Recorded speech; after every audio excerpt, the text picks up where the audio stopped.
सब लोगन के प्रणाम।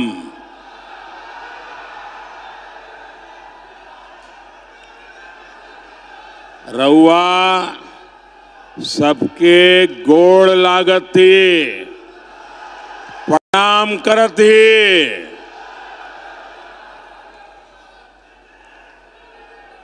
ऐसा लग रहा है आपने जेएमएम और कांग्रेस को दिन में ही तारे दिखा दिए।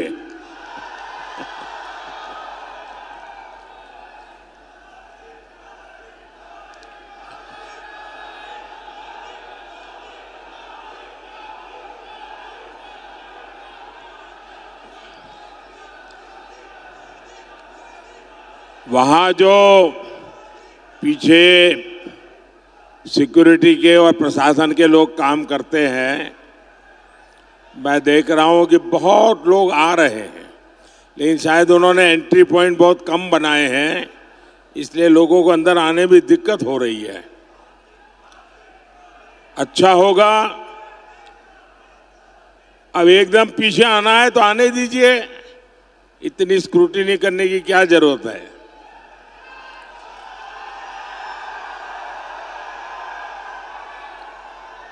बहुत बड़ी मात्रा में हुजूम का हुजूम आ रहा है।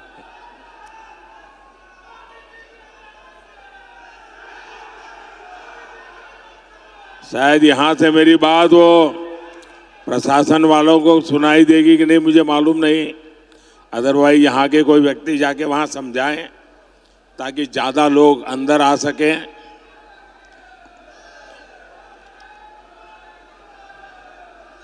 वैसे भी ये पंडाल छोटा पड़ गया है।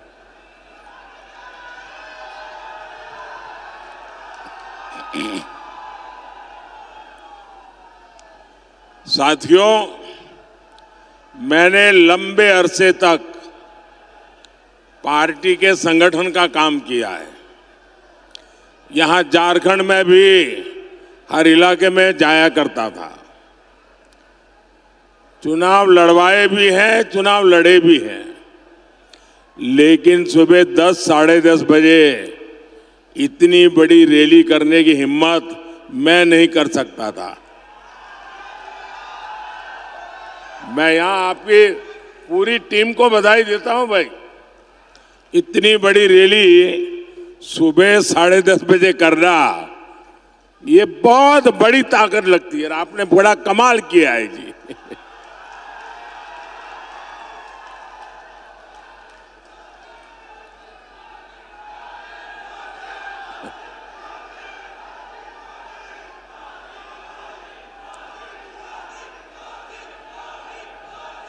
ये धरती शहीद नीलांबर पीतांबर की धरती है। मैं इस धरती को प्रणाम करते हुए इतनी बड़ी रैली,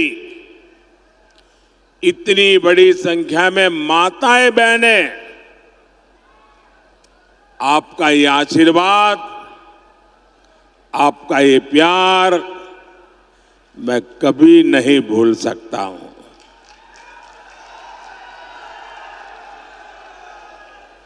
भाइयों और बहनों, आप सभी अपने एक वोट के महत्व को बहुत अच्छी तरह जानते हैं। 2014 में आपके एक वोट ने ऐसा काम किया कि पूरी दुनिया भारत के लोकतंत्र की ताकत को सलाम करने लग गई थी। आपने 2014 में अपने एक वोट से कांग्रेस की महाभ्रष्ट सरकार को हटा दिया था। आपके एक वोट ने बीजेपी एनडीए की सरकार बनाई और आपके इस एक वोट की ताकत का परिणाम क्या हुआ? आज भारत का पूरी दुनिया में डंका बज रहा है।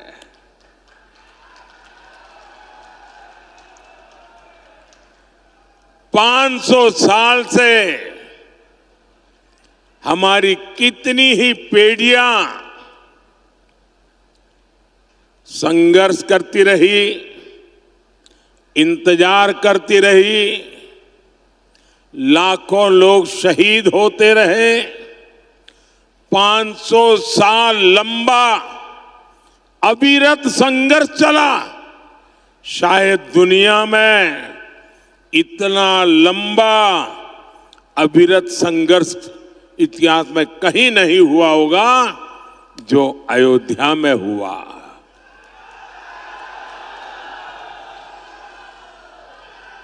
आपके वोट की ताकत देखिए, आपके वोट की ताकत देखिए।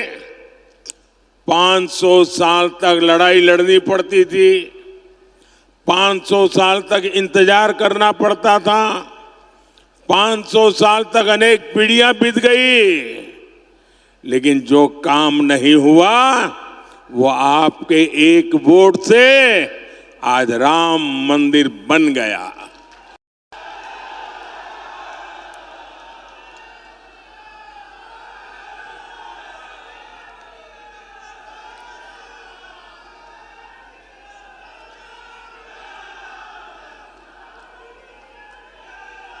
देश आजाद हुआ, जम्मू कश्मीर में आए दिन खतरे की घंटी बजती रहती थी। जम्मू कश्मीर का क्या होगा चिंता रहती थी। बम धमाके, गोला बारूद कश्मीर से वही सुनाई देता था। आपके एक वोट की ताकत देखिए। आपने जम्मू कश्मीर देखा भी नहीं होगा, लेकिन आपके वोट की ताकत देखिए। जो 370 की दीवार थी, आपके इस वोट ने 370 की 370 की उस दीवार को जमीन दोस्त करके जमीन में गाड़ दिया।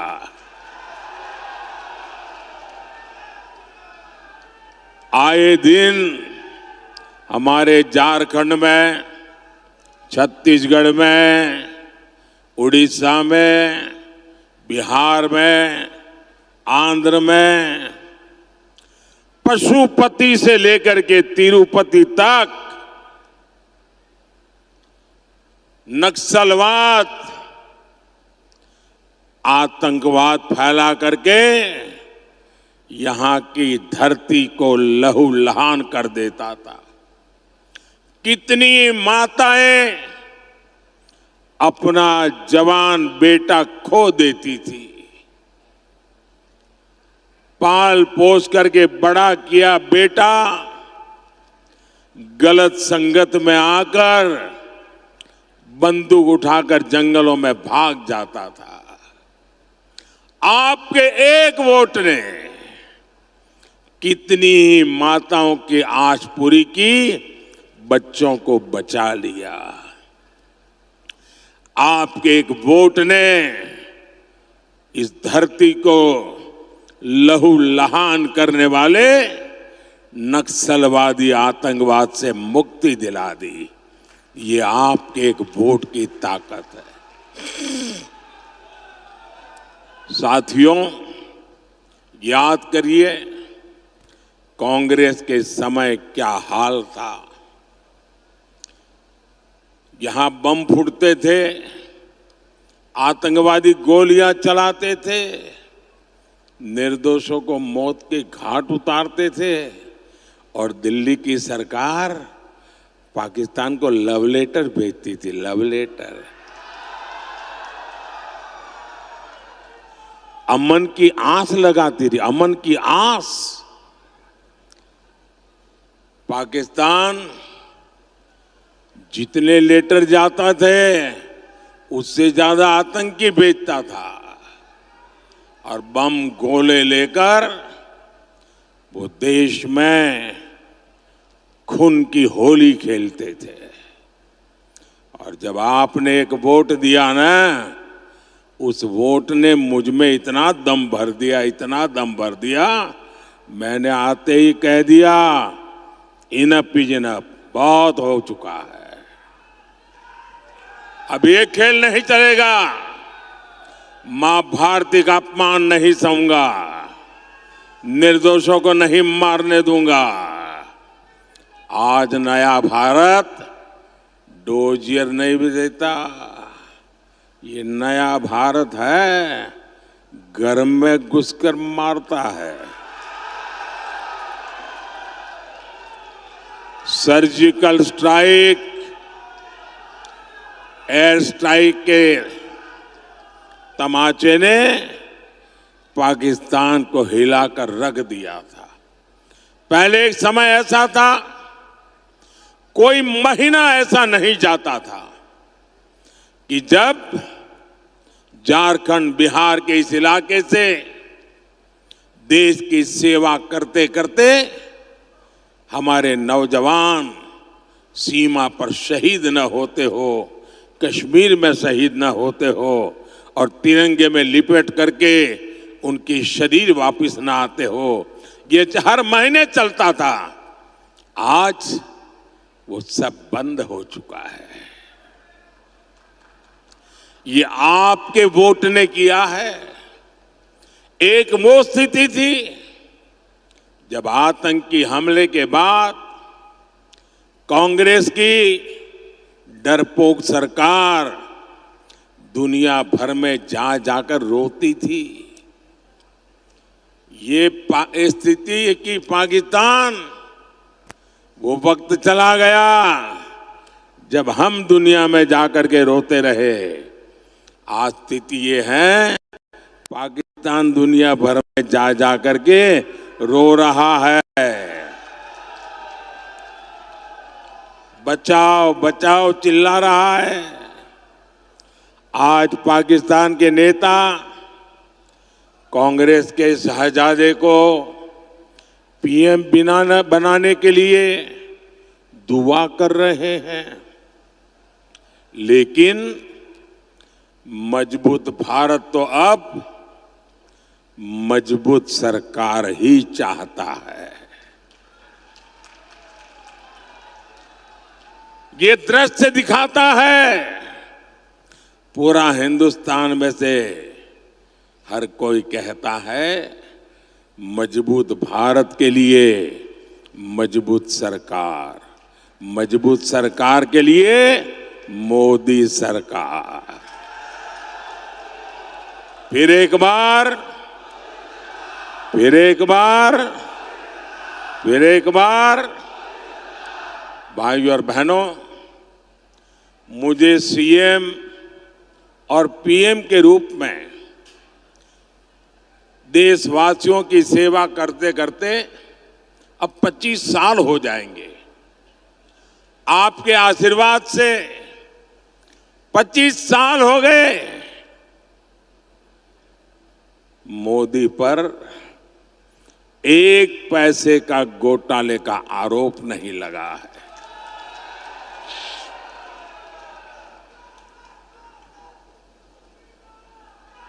और मेरे लिए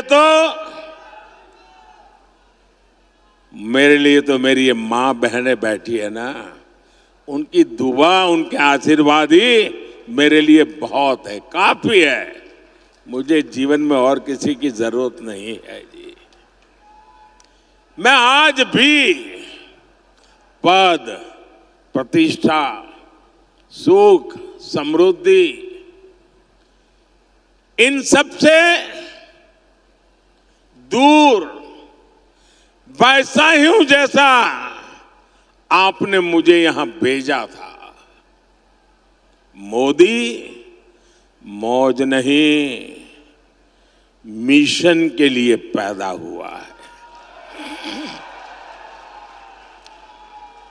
जेएमएम कांग्रेस के नेताओं ने भ्रष्टाचार से अपार धन संपदा खड़ी की है।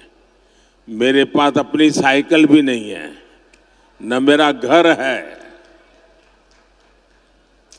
साथियों, संपत्ति हो, राजनीति हो, सब कुछ ये अपने अपने बच्चों के लिए अर्जित कर रहे हैं। ये उनके लिए विरासत में ढेर सारी काली कमाई छोड़कर जाएंगे। लेकिन मोदी को किसके लिए छोड़ना है भाई? आगे कुछ रखा ही नहीं है, पीछे भी कुछ रखा नहीं है।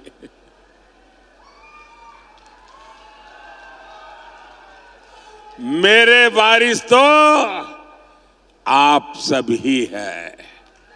आपके बच्चे, आपके नाती पोते, यही मेरे वारिस है। मेरी इच्छा है मैं विरासत में आपको, आपके बच्चों को विकसित भारत देकर के ही जाऊं, ताकि आपको कभी मुसीबत भरी जिंदगी जीने की नौबत ना आए, आपका अच्छा जीवन हो, आपको वो सब न देखना पड़े जो मेरे जैसे परिवार, जो मैंने कभी देखा था, मेरे जैसे लाखों करोड़ों परिवारों ने देखा है। मैं वो स्थितियों से देश को मुक्ति दिलाना चाहता हूं। भाइयों बहनों, मेरे जीवन को आप भली भांति जानते हैं। मैं गरीबी का जीवन जीकर आया हूं। मैंने गरीबी को जिया है। गरीब की जिंदगी कितनी तकलीफ वाली होती है ना, उससे मैं गुजरते गुजरते यहां आया हूं। इसलिए 10 वर्षों में गरीब कल्याण की हर योजना की प्रेरणा मेरे अपने जीवन के अनुभव से जन्म लिया है। जब आज मैं लाभार्थियों से मिलता हूं तो खुशी के मारे मेरी आंख में से आंसू निकल आते हैं। और ये आंसू वही समझ सकता है जिसने गरीबी देखी हो,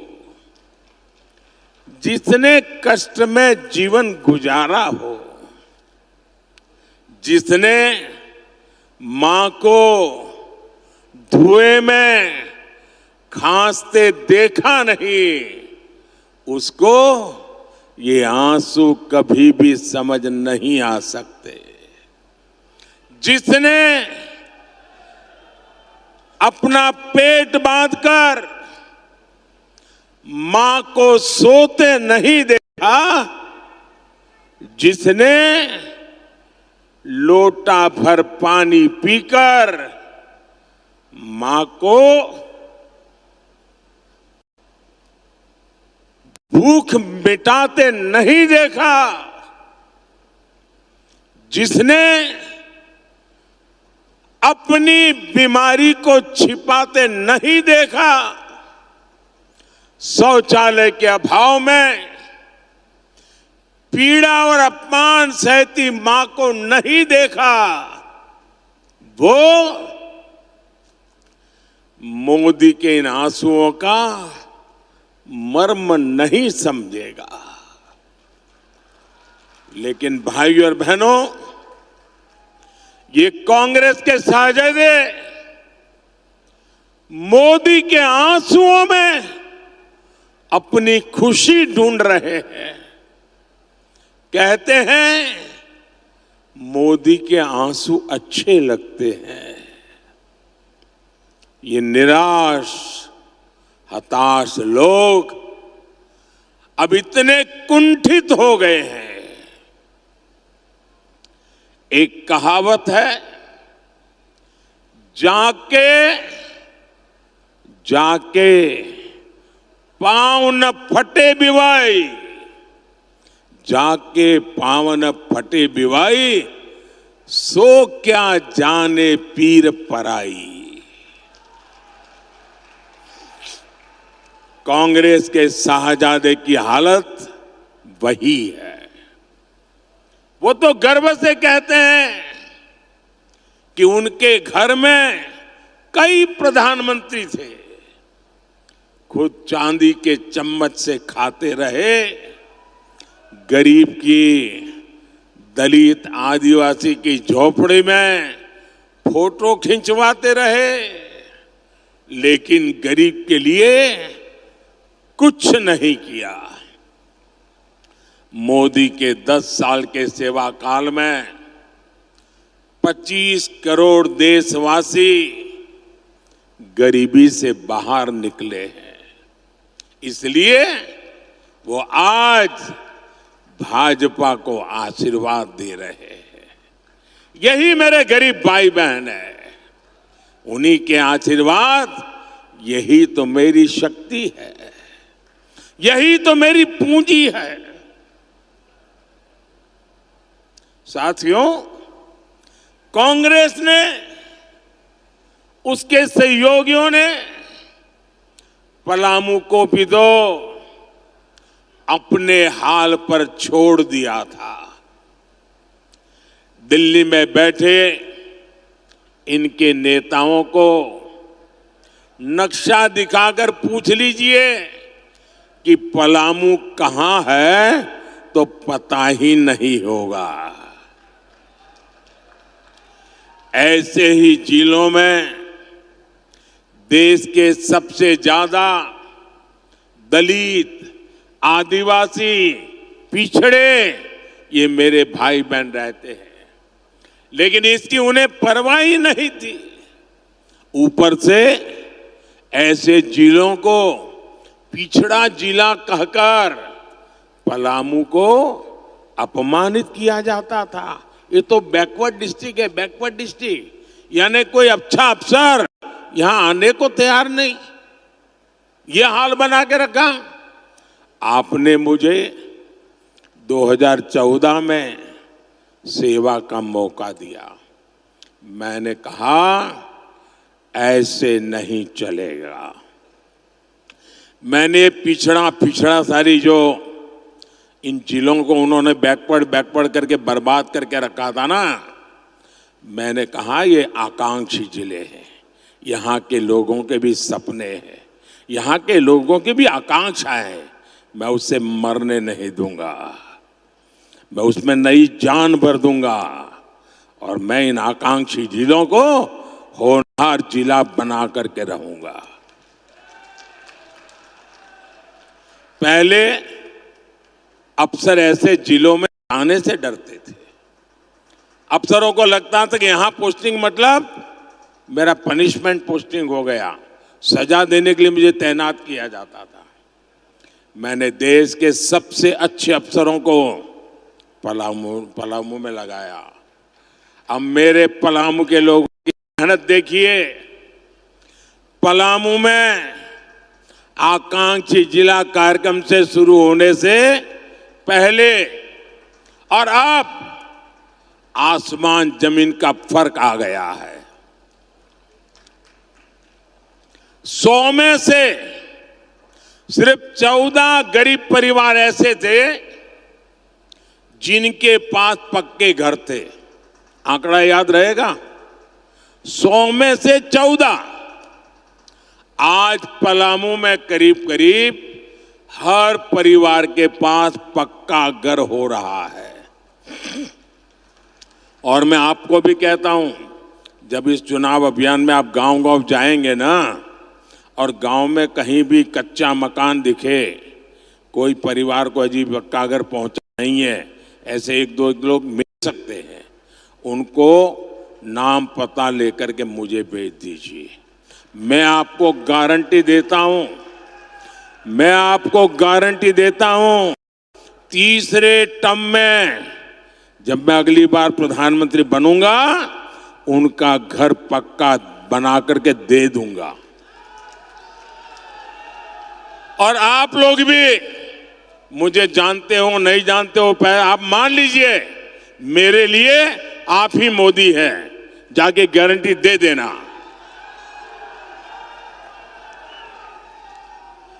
आकांक्षी जिला, ये कार्यक्रम शुरू होने से पहले यहां 100 में से 80 परिवार अंधेरे में रहने के लिए मजबूर थे। ये भी आंकड़ा याद रखिए, 100 में से 80 परिवार अंधेरे में। आज पलामू के हर घर, हर स्कूल में बिजली है। पहले पलामू की 100 में 3 ग्राम पंचायतों में इंटरनेट था। आज यहां हर गांव डिजिटल क्रांति का हिस्सा है। ये सब मोदी ने किसके लिए किया भाई? ये मोदी किसके लिए मेहनत करता है? किसके लिए करता है? किसके लिए करता है? ये मुझे संतोष हो रहा है कि मैं आपकी इस प्रकार से सेवा कर रहा हूं। ये मैं आपके बच्चों के लिए कर रहा हूं, मैं ये आपके उज्जवल भविष्य के लिए कर रहा हूं। और भाइयों बहनों, आज मैं पलामू को बधाई देने के साथ ही आपको सतर्क करने भी आया हूं। मोदी यहां रोजगार बढ़ाना चाहता है, मोदी आपके जीवन में खुशहाली लाना चाहता है, लेकिन कांग्रेस वालों की नजर आपकी जायदाद पर पड़ गई है। कांग्रेस हो या जेएमएम हो, उनको और कुछ नजर ही नहीं आता है। और ये कांग्रेस ने अभी अपना मैनिफेस्टो निकाला है, और बेईमानी देखिए, वो कह रहे हैं कि वो आपका एक्सरे करेंगे। एक्सरे, कितनी जमीन है, घर कहाँ है, कितने कमरे हैं, घर में सोना है कि नहीं है, चांदी है कि नहीं है, मंगलसूत्र है कि नहीं है, जांच कराएंगे। और फिर उसमें से कुछ हिस्सा आपसे छीन लेंगे और आपसे वो लेकर के अपनी वोट बैंक को देना चाहते हैं। क्या आप आपकी पूंजी छीनने देंगे? किसी भी सरकार को आपकी पूंजी लेने देंगे? आपकी मेहनत की कमाई, बचाई हुई कमाई किसी को देने देंगे? आपके पूर्वजों ने जो दिया है वो किसी को देने देंगे? ये आपकी कमाई का, आपकी फसल का, आपके बंधन का हिस्सा भी हड़प लेना चाहते हैं। साथियों, कांग्रेस और इंडी गठबंधन ने एक और खतरनाक बात कही है। ये लोग अब एससी, एसटी, ओबीसी का आरक्षण छीन लेना चाहते हैं। जब हमारा संविधान बन रहा था, तब संविधान निर्माताओं ने मिलकर तभी एक बात तय की थी, और ये पक्का हो गया था, सही सिक्के हो गए थे, कि भारत में कभी भी धर्म के आधार पर आरक्षण नहीं दिया जाएगा। लेकिन अब ये कांग्रेस और उनके चट्टे बट्टे ये जेएमएम और आरजेडी साहब ये आदिवासियों का, पिछड़ों का, दलितों का आरक्षण में डाका डालकर आरक्षण में से कुछ हिस्सा छीन करके ये धर्म के आधार पर संविधान बदल करके मुसलमानों को देना चाहती है। और कांग्रेस चिल्ला चिल्ला कर बोल रही है और ये आरजेडी जेएमएम वाले जवाब भी नहीं दे रहे। वो कांग्रेस के इस ऐलान पर मौन सहमति दे रहे हैं। क्या आप अपने आरक्षण के हक को जाने देंगे क्या? क्या आप अपने आरक्षण के हक को जाने देंगे क्या? बाबा साहब आंबेडकर ने दिया है, उसको छीनने देंगे क्या? मेरे आदिवासी भाई बहन, मेरे दलित भाई बहन, मेरे पिछड़े भाई बहन, आप लिख के रखिए, ये मेरी गारंटी है कि जब तक मोदी जिंदा है,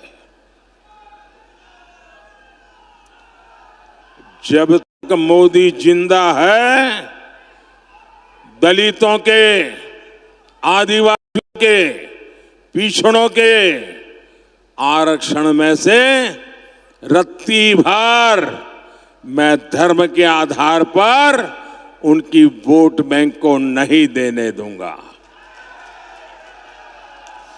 मैं संविधान पर कोई भी छेड़छाड़ नहीं करने दूंगा। साथियों, भाजपा ने, एनडीए ने हमेशा आदिवासी हितों को सर्वोपरि रखा है। ये मेरा सौभाग्य है कि मैं देश का, ये मेरा सौभाग्य है कि मैं देश का पहला प्रधानमंत्री हूं जो उल्हातू गया, भगवान बिरसा मुंडा के गांव गया। साल 2025 भगवान बिरसा मुंडा का 150वां जन्म जयंती वर्ष है। मोदी ने तय किया है मेरे तीसरे प्रधानमंत्री के कार्यकाल के दरमियान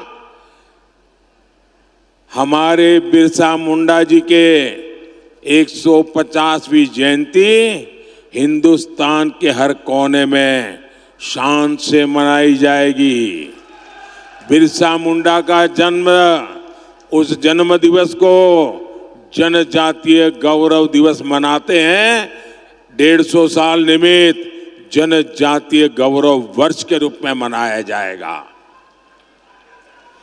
भगवान बिरसा मुंडा की प्रेरणा से ही मैंने 24,000 करोड़ रुपए की पीएम जन योजना शुरू की। इसका लाभ आदिवासियों में भी जो सबसे पिछड़ी जनजातियां हैं उन्हें होगा। भाइयों और बहनों, बीते 10 साल में मोदी ने आपको पक्का घर दिया है, बिजली, गैस, पानी दिया है। मोदी का तीसरा कार्यकाल शुरू होने दीजिए।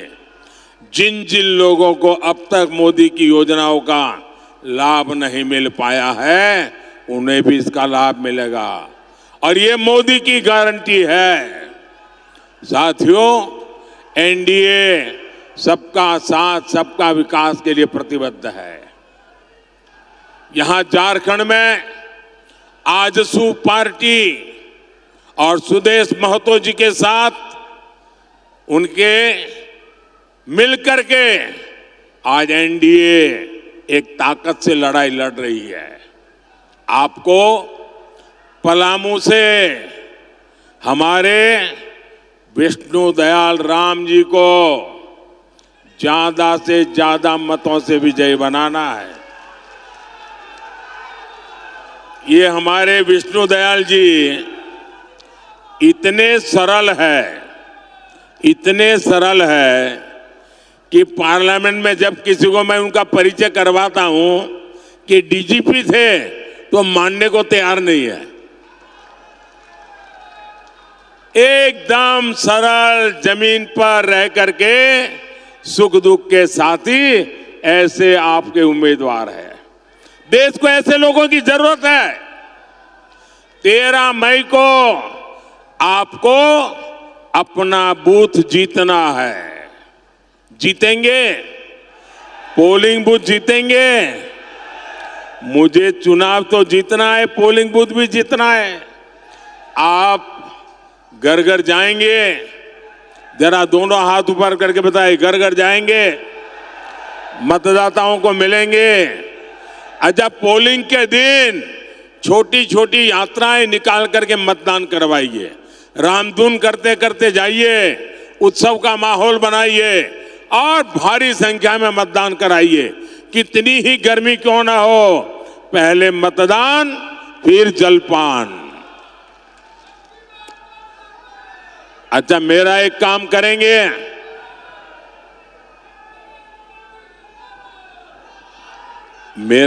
करेंगे, जरा मुझे बताइए, मेरा एक काम करेंगे?